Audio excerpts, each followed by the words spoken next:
Yeah, a little vlog time into the YouTuber's life. Today I organized, and over here for the serious business and recording stuff, video editing, workstation, green screen there, and I'll talk you some random shit while I edit today's video. On the Bayern 13, the previews for the clips I filmed, they work. This is so fucking good. Accidentally, I filmed the whole video on 1080p. I kind of translated it into that mic. Okay, so I've got a thumbnail there. And now I'm going to do the voiceover for that video. There was a couple of parts over here where I talk. And I think that that's kind of irrelevant for this video because I'm gonna do the voiceover, so I'm gonna remove those clips and the English one is going to be a little shorter. Okay, so I wonder how I'm gonna actually do this. I'm gonna take this monitor. I have the mic over here, so I'm gonna turn that a bit so I can see what is going on in the video. Just like so. The video there and the mic over here. And you see the plug here, that's what it looks like in EU. And here you also have a cable routing clip on the back of that monitor. I recommend using that. Man, that video, it came out fucking great. Man, that was a great video, yeah.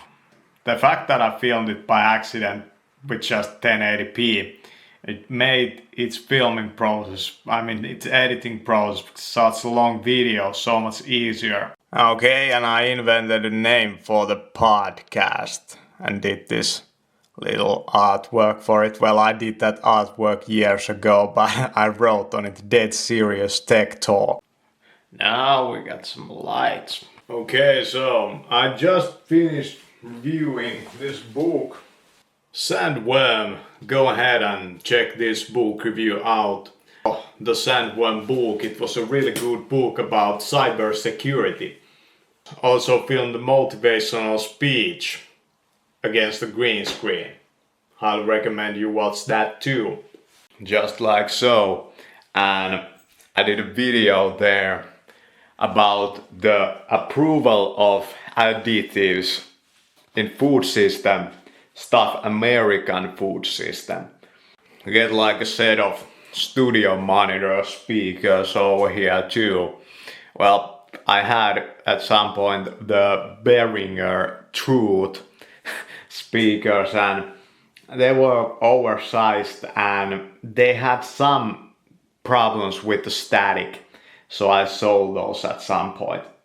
Okay, so now I did a video. I'm doing a video about those studio monitor speakers. First, so in this video I had two angles where I took the shots from. You can see over there, and then I had the other camera angle. It's quite easy actually to edit that kind of video with two angles and two audio tracks if you do it so that you take it with one cut. The whole thing, you can do 3 cameras even. You would just place those tracks on top of each other and you cut into those parts which you want to and you use cutting to get the angle right. You just have to choose what audio track is the primary one. If you do it that way, that you have 2 angles and the primary audio track, you will have to not cut the video except like this. So you would render the whole thing and then you would cut out the unnecessary parts in. Okay, you see this. So I have it over here. Those upper clips, they are from the second angle and that big block. We are gonna render that as a whole and I'm gonna render the audio out of it too so I can fiddle around with the audio file a bit. That's a 10-minute video and when I render it like that it's going to be 10 minutes rendering time. But these waiting times, maybe I can use them to my advantage too. Usually when the videos are rendering, I write a couple of lines. You know, I just love being creative in this way. Now I have it as one file there, and I'm gonna start cutting that now. And when it's cut, I'm gonna take the audio out of it. When it's fully cut, and I'm gonna do the effects, a little fine-tuning of the audio track, then render it. If I want to post-process, change some color correction stuff in the video or maybe exposure, I would do that now because it applies it to the whole track and we get a little bit better exposed video. Keep in mind though that if you add effects like exposure, especially vignettes, color correction, this type of stuff, it increases the render time of the whole video. You should do it only when you have the full block of the video. That's when you apply those effects on the video, and you apply on the effects on the audio separate when you have done the cutting. Okay, so I'm going to add some in-between clips from this angle here and this angle here. Like that. I'm trying to be really patient with this video and make it as good as I can. Okay, so right now I got some in-between clips to that video and I did the audio editing. Here the audio track like that. That audio track that is muted, that's the original file, and this file is how I changed that audio with the DAW. Next, I'm gonna apply some in-between clips there, and I'm going to use only those in-between clips in a finished video that's going to be about True Detective editing the videos. It's a lot of clips, but if we use our logic over here, we can figure it out for sure. Yeah, fuck yeah, look at that. That's quite a complex fucking video. Right there. Make the thumbnail out of it.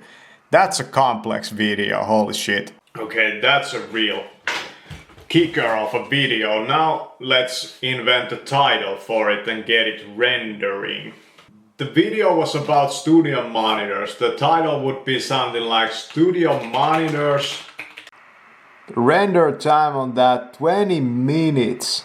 So it's understandable that the render time is that long. It's a pretty hefty video, about 7 minutes, and there's a whole slew of clips on it that I increased the exposure on. Okay, and here's how much CPU is being used when it's rendering that. It's not 100%. This is a 12-core i5 on this Intel NUC, and 50 gigs of RAM is being used. I upgraded another 32 gig stick to that computer in the summertime, and man, it was a great choice. Like, having a lot of RAM when you do video editing is crucial. Okay, next I'm planning to do the voiceover video here on the mic, and I'm gonna do that in Finnish, so I have all those clips of the in-betweens, and I'm gonna use those, but I will also film another bass clip where I stand by this mic and I explain the video, and I will probably do that in the funny Finnish voice. So I'm thinking that I will take an angle like this. I will be standing there. This is True Detective voiceover. Next video in Finnish. As you see, it's a little too low. I have to change up the angle through here. Little higher on that camera. Now for the description of that studio monitor video. What I'm gonna write over here is that accurate sound. Wrote it just like that. Writing it beforehand. This camera here, the angle like so, and I'm gonna place this light on the ground to point up at me so I get a little glow from the underside. Get some little blue light on the mic. That's gonna look cool. On the screen I'm gonna use this wallpaper as the background, and I think I will leave some video clip there on the left. Got Audacity there on the second monitor, ready to record this mic. Place this camera here and let's get down to it. Tänään totuus etsivä tietokoneen jääressä editoimassa videota. Okay, back into the editing part. So here's the audio. The audio for the mic, and you can see how it goes over that. I'm gonna add probably a little echo, and I'm gonna dampen the voice so it doesn't... Okay, so it's the same type of process with this video, but here you can see we have 3 audio tracks. So the uppermost one is the one from the Rode mic, and the lower ones are from the cameras. So we want to get them lined up and then we mute. And I already did the effects on that with Audacity. And that's what that video looks like, but I will have to edit out it some more when it's ready. Okay, finally, the trimming of that video, the finished video, is done. So now we could eat. Look at this thumbnail I did. Man, that came out good. That's 3 videos done today. And we haven't really eaten breakfast yet. Man, I'm exhausted. I just realized that my fucking printer is out of ink. Yeah. Fuck, man. I'll have to get some fucking cartridges for that shit. Yeah.